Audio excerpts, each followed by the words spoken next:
உங்க சொர்க்கத்துல மரம் நட்டிருக்கீங்களா? மரம் சொர்க்கத்துல எப்படி நடுறதுன்னு உங்களுக்கு தெரியுமா?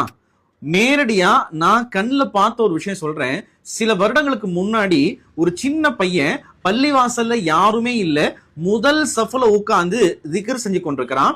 அந்த பையனை கூப்பிட்டு கேட்கிறோம், என்னப்பா செஞ்சிட்டு இருக்கிற அப்படின்னு சொல்லும் போது அந்த பையன் சொல்றான், நான் என்னுடைய சொர்க்கத்துல பேரித்த மரங்களை நட்டு கொண்டிருக்கிறேன் அப்படின்னு சொன்னா.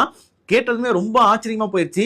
எப்படிப்பா இந்த உலகத்துல இருந்தே சொர்க்கத்துல மரம் நட முடியும் அப்படின்னு சொல்லி கேட்கும் போது அந்த மாணவர் அந்த பையன் சொல்றான், என்னுடைய தந்தை எனக்கு சொல்லி கொடுத்தாங்க, இந்த உலகத்துல நாம ஒரு முறை சுபஹானல்லாஹில் அதீம் வபிஹம்திஹி என்பதாக ஒரு முறை சொன்னோம் அப்படின்னு சொன்னா நமக்கு சொர்க்கத்துல ஒரு பேரித்த மரம் நடப்படுது என்பதாக நபியர் சொல்லியிருக்கிறாங்க. எனவே சொர்க்கத்தை பேரித்த மரங்களால ஃபுல்ஃபில் பண்ணிக்கோ அப்படின்னு எங்க அப்பா சொல்லியிருக்கிறாரு, எங்க அத்தா சொல்லியிருக்கிறாரு. அதன் காரணமாக நான் மரம் நட்டு கொண்டிருக்கிறேன் அப்படின்னு சின்ன பையன் சொன்னா. நாமளும் நம்முடைய சொர்க்கத்துல மரம் நடுவதற்கு மறந்துடாதீங்க.